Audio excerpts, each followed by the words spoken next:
KBR News ki swagatam. Line with global best practices. With a view to reduce litigation and provide certainty in international taxation, the scope of safe harbor rules is being expanded. A number of senior and very senior citizens have very old national savings schemes accounts. As interest is no longer payable on such accounts, I propose to exempt withdrawals made from NSS by individuals on or after 29th August 2024.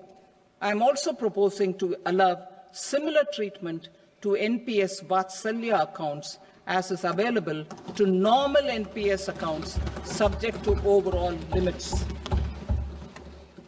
In my speech in July 2024, I had promised that all processes, including giving effect to appellate orders, shall be digitalized and made paperless over the next 2 years. So I'm happy to announce that digitalization is being made operational now. In July 2024, we brought in the 𝙉𝙀𝙒 scheme to resolve income tax disputes pending in appeal.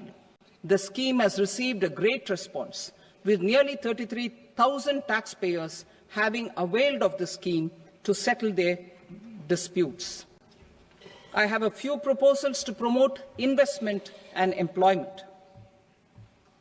It is proposed to provide a presumptive taxation regime for non-residents who provide services to a resident company that is establishing or operating an electronics manufacturing facility. I further propose to introduce a safe harbor for tax certainty for non-residents who store components for supply to specified electronics manufacturing units. Presently, the tonnage tax scheme is available only to sea-going ships. The benefits of existing tonnage tax scheme are proposed to be extended to inland vessels registered under the Indian Vessels Act 2021 to promote inland water transport in the country. Extension for incorporation of startups. We continue to support the Indian startup ecosystem. I propose to extend the period of incorporation by 5 years to allow the benefit available to startups which are incorporated before 1/4/2030.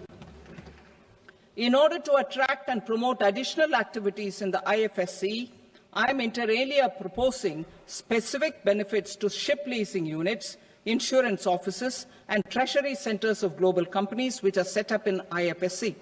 Further, to claim benefits, the cut-off date for commencement in IFSC has also been extended by 5 years to 31/3/2030.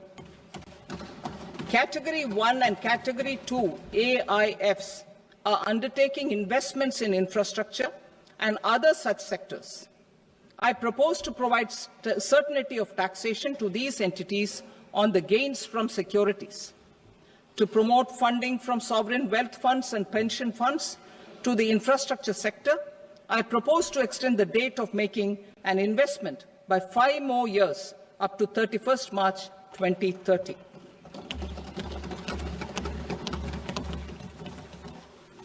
Personal income tax reforms with special focus on middle class. Democracy, demography, and demand are the key support pillars in our journey towards 𝙉𝙀𝙒 Bharat. The middle class provides strength for India's growth. This government, under the leadership of Prime Minister Modi, has always believed in the admirable energy and ability of the middle class in nation building. In recognition of their contribution,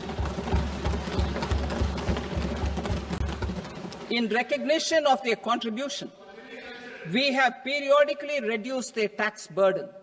Right after 2014, the nil tax slab was raised to 2.5 lakhs of rupees, which was further raised to 5 lakh rupees in 2019 and to 7 lakh rupees in 2023. This is reflective of our government's trust on the middle-class taxpayers. I am now happy to announce